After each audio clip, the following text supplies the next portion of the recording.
O programa Saber Direito dessa semana é com o professor Agassiz Filho. O curso é sobre Direito Constitucional.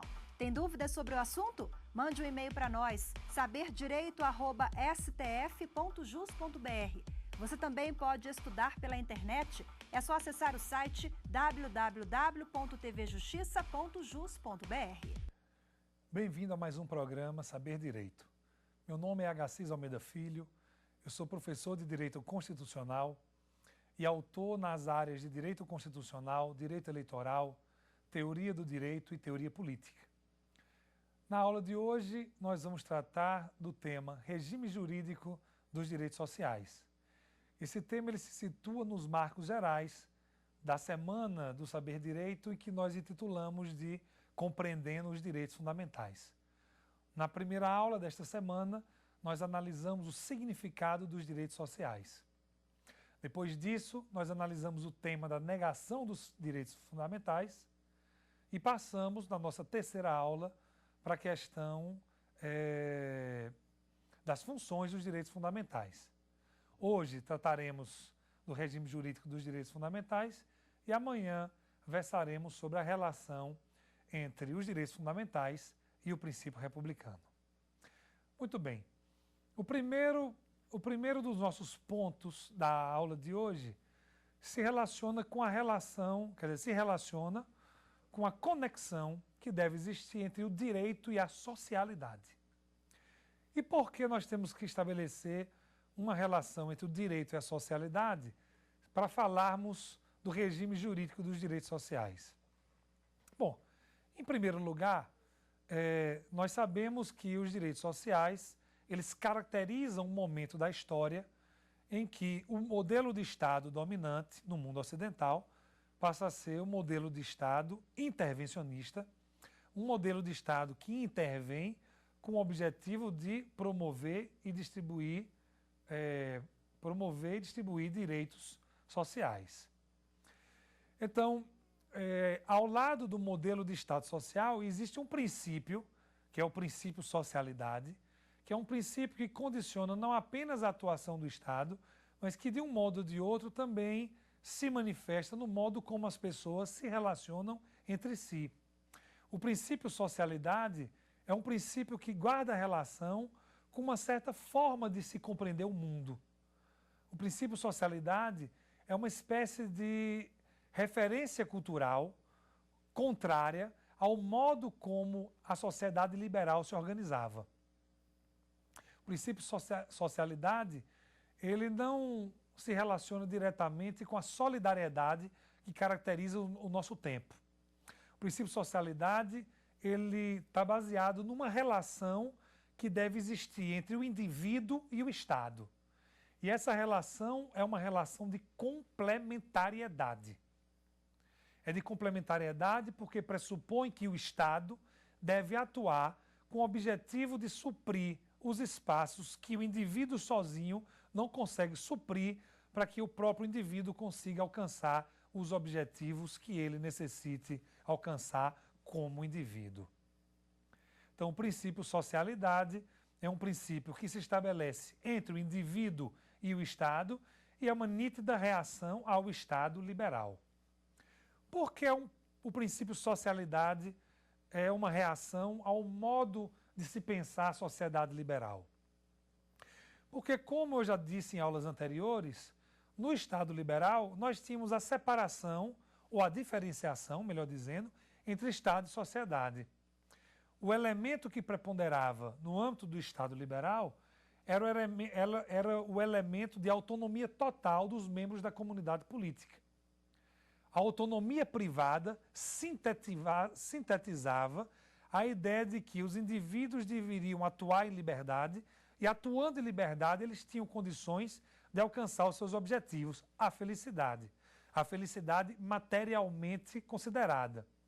A felicidade sendo identificada, no caso, como sinônimo de vitória no campo do mercado.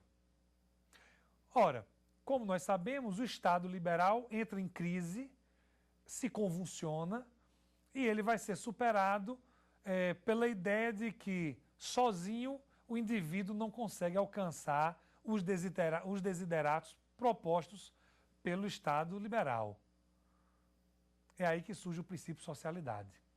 O princípio de socialidade é uma resposta ao Estado liberal. Além disso, ele pressupõe, não apenas como resposta ao Estado liberal, né? Ele não é apenas uma resposta ao Estado liberal. Além disso, o princípio de socialidade pressupõe níveis de emancipação do indivíduo que dependem não apenas da atuação do indivíduo, mas agora da atuação do próprio Estado. É uma nova compreensão do conceito de Estado e uma nova compreensão do conceito de indivíduo. Então, só apenas ressaltando, nós não podemos compreender o regime jurídico dos direitos sociais sem entender a relação entre o direito e o princípio socialidade. Muito bem. Como o princípio socialidade vai interferir no direito? Bem, na verdade, o princípio socialidade, ele interfere muito mais no Estado do que no direito. Ele vai interferir no Estado indiretamente, na medida em que o Estado vai produzir um direito que reflete as necessidades do princípio socialidade. Quando o Estado social desponta em princípios do século XX, ele desponta com os objetivos de superar o Estado liberal e criar um modelo de domínio através do qual o intervencionismo estatal vem a suprir as deficiências do indivíduo autônomo, incapaz de alcançar todos os seus objetivos na órbita da sociedade civil. E esse Estado vai produzir um direito cuja finalidade é suprir esses objetivos. Então, pontos concretos. O Estado deve, por exemplo, oferecer a educação que o indivíduo sozinho não consegue produzir, porque, por exemplo, não tem recursos financeiros para matricular o seu filho numa boa escola. O Estado deve oferecer saúde para o indivíduo que não tem condições de ter acesso ao médico ou ao hospital que não oferece, um médico ou um hospital ao qual ele não tem acesso em razão da carência de recursos financeiros. Então, o direito que vai ser produzido pelo Estado e que reflete o princípio socialidade é um direito voltado para esses objetivos. Portanto, o princípio de socialidade interfere no direito indiretamente, através da atuação do Estado social. Então, essa é a questão, ou esse é o ponto que nós devemos associar quando temos em conta o direito e o princípio de socialidade. Muito bem. Outro ponto fundamental, antes de nós mergulharmos na questão do regime jurídico dos direitos sociais, ponto que já foi mencionado mais de uma vez nesta semana, é a questão da relação entre os direitos sociais e a legitimação do domínio político. Direitos sociais e legitimação do domínio político. Muito bem. Ora, como todos nós sabemos, a efetividade dos direitos fundamentais está diretamente relacionada com a legitimidade dos direitos, com a legitimidade do domínio político. Por quê? Porque há uma direta relação entre o modelo de Estado e os direitos fundamentais. Nós vimos em aulas anteriores que cada etapa do Estado constitucional, ou a cada etapa do Estado constitucional, corresponde uma função específica dos direitos fundamentais. Então, para cada época do Estado, para cada modelo de Estado, corresponde uma função específica dos direitos fundamentais. Quando os direitos fundamentais não alcançam essa função, nós temos uma crise de legitimidade do Estado. Então, se na era liberal os direitos fundamentais não conseguissem produzir os níveis de liberdade, os níveis de igualdade perante a lei, ou os níveis de proteção à propriedade reclamados pela sociedade burguesa e pelo Estado de direito clássico, naturalmente que esse Estado de direito iria se convulsionar e mergulhar numa crise de legitimidade. Claro. Aliás, o século XIX foi pródigo em situações de crise de legitimidade que levaram, inclusive, a processos revolucionários, aliás, a mais de um, na França, na Alemanha, por exemplo. Então, quando nós relacionamos a proteção dos direitos sociais com a legitimidade do domínio político na atualidade, nós temos que levar em conta que, sem a efetividade normativa que a sociedade brasileira e os cultores do direito esperam dos direitos sociais, nós teremos uma crise inevitável de legitimidade no nosso sistema político. E qual é o problema que nós enfrentamos? Bem, é claro que no Brasil de hoje, nós não temos uma situação, não vivenciamos uma situação de completa inefetividade dos direitos sociais. Não. No Brasil de hoje, nós temos, aqui são considerações muito mais de caráter político do que de caráter jurídico. Mas nós temos situações de efetividade do direito à educação, de efetividade do direito à saúde, do direito à moradia, do direito ao transporte. Mas essa efetividade é relativa. Por que ela é relativa? Porque não é necessário recorrer a nenhum órgão de medição da opinião pública para saber que os níveis de satisfação da opinião pública com esses serviços é baixo.